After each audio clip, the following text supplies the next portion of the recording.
a new world. It's moving. Whether you like it or not, life as we have always lived it is over. It is going to change. That's not necessarily a bad thing. The only constant thing in life is change. But change to what? Do you want the pendulum to swing even a centimeter towards the state? Because that stops these kinds of things from happening. It wasn't the state that took us from this to this. It was the individual. If it depresses you at all to watch this stuff because you're watching from the New York Times, don't worry. Be happy. There's good news. America is not nearly as far along as the rest of the world. And there is time to change things. Now, I don't know exactly what's going to happen for sure. But I want you to see tonight, as we lay out just some of these stories that I want to go over tonight and tomorrow, that what is happening in each region all around the globe is that these stories are not just isolated incidents. They may be accidents, they may be natural disasters.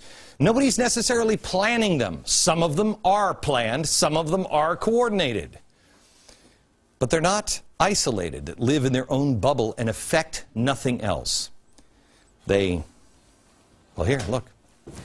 They do this. They cascade. It's what I said to you would happen. I said this after Tunisia, and after Egypt fell, I said, here's part two. This is what's going to happen. They cascade. If I told you a year ago that Egypt, Tunisia, and Libya all would have massive uprisings, and they would all flip, the dictators would be toppled, people who had been in power for decades would be toppled in a matter of days, what would you say the odds would be? The odds would be extremely low. Now, if I asked you, if I said Tunisia just fell, and this one are going to fall too, what would the odds be? Well, the odds of these two happening would actually go up a little. They would increase because this had fallen. So it had made things more unstable. Now, the odds of Tunisia and Egypt and then others, Syria starting to be on fire, if I would have told you this, and this started to be unstable, and then this would have an uprising, what would the odds be? They would be higher again. You'd be able to see that one. You'd say, yeah, that probably makes sense, even though most people in the media can't see it even yet. That makes sense. They cascade. The odds of these things cascade. The odds go up.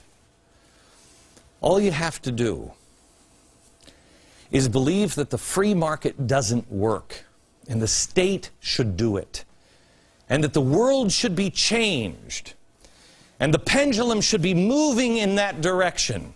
And then you look at the events of the day and you coordinate some where you can, you cause others, you exploit, and then you just have, well, that would be anti-divine providence in my humble opinion. And all of a sudden the world can change.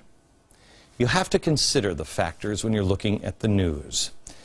So, let's take a look at some of the things that are going around on the globe right now, and I didn't get a chance to, been a busy day. Didn't get a chance to finish everything. But I want to go over these categories.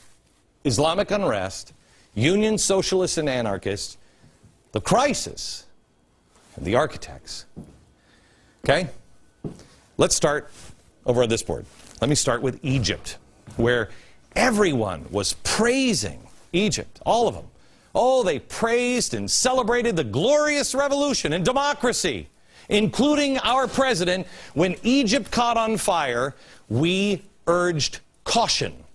The president got out and said, no, rise up, youth. It's great. We said, not so fast. We asked you to define democracy. Define it.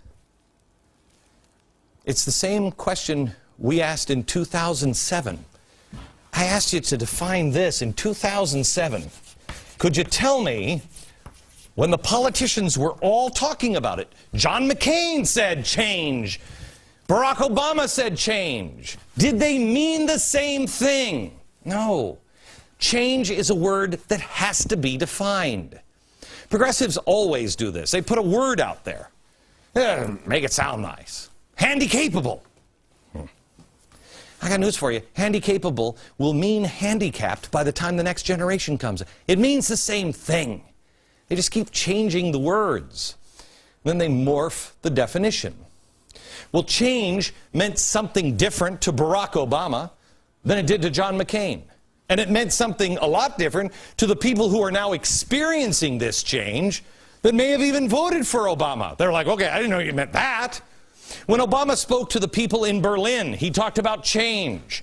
It meant something when he spoke to the people in Cairo about change. But you now have Europeans not trusting Obama. In Afghanistan, they're burning him in effigy. In America, he spent us into oblivion. Is that the change you wanted? No. So now let's change, because this word doesn't mean anything anymore.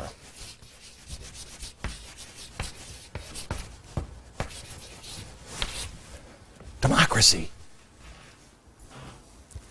Change to democracy. This doesn't mean anything. People are on to it. So you need a new word like change. What does democracy look like? This is what democracy looks like. Let me show you how the New York Times, how they're now defining it. How's it working out in post-Mubarak Egypt?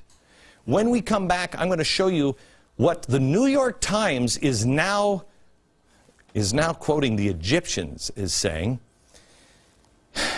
And maybe somebody will wake up, because the cascade has begun. I want to ask you to DVR this show for the next 2 nights, because we are covering something that is rather complex, and of course is going to be taken out of context. But I want you to see it, because I will give you some of the things to watch for that will give you a reckoning of time and where we are. I don't know if all of these things will happen exactly the way they are, but I tell you, I read my research this morning early, and it just lit up like a pinball machine. Things are starting to happen. And there is something to say about the beginning of it. I think in April and May is an important month. I want to go to the New York Times now, and Egypt. This is really such an amazing statement. The New York Times wrote, "For many people, life today is even harder than before, especially for the poor and those who survive on tourism. No one is joking. There is no happiness, no work. The country is a mess." I want you to really look at this. People today, it's life is harder. Life is harder than before, especially for the poor. That is critical that you understand, because the case is going to be made here that your life is tough, that there are problems. But remember that. The people in Egypt are now saying life today is harder than before, especially for the poor. Remember that. And the country is a mess. The only ones excited are the radical Islamists. Now, these are the people that want change, and they have a plan. They aren't even waiting for the political process that the press reported they wanted so badly. A couple of weeks ago, buildings were being burnt, vehicles were destroyed, 13 people died, 140 people injured in violent clashes between Muslims and Christians. They have, quote from the AP, attacked Christians and liquor stores, trying to impose their austere version of Islamic law in provincial towns. The AP also reports that hardline Islamists have grabbed control of mosques, appointed their own imams and leaders, going around, listen to this, Wisconsin, going around intimidating the public with signs urging women to wear hijabs. The hijab is obligatory, reads one sign, "Take your eyes off women." You will always see the telltale signs of fascists, no matter what their reason or whatever it is. It's important that you understand what happened in Egypt. It is the radicals who were enabled by the radicals surrounding our administration and others around the globe, who are supported by the unions and enabled also by the press. And it all came down to this meaningless word, democracy. What does it mean? Well, it depends on who's in charge. We showed you last night the woman that is whispering in the ear, who has this man whispering in hers, the wife of Cass Sunstein. She is whispering in the ear of Barack Obama.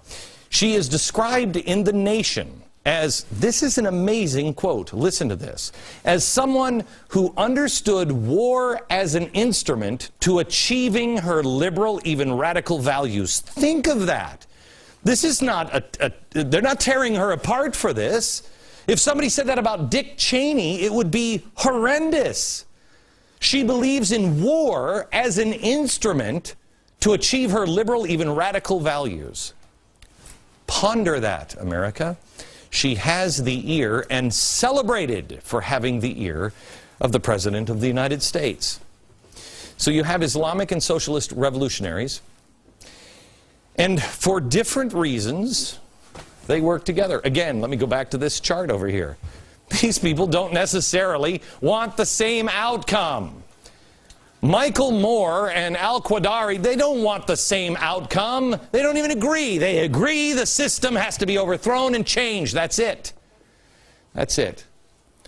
Now, we showed you Egypt. We showed you what's happening here with the Ivory Coast, with Egypt, and all of this is on fire. But now, I want to show you, when we come back, France. Because there is something very important that I told you, I think it was last fall, when we were talking about Greece. I said, don't worry. Don't worry about Greece. When you see this happen, that is the time to start to be real concerned. I saw that this morning at about 6:45 in my briefing.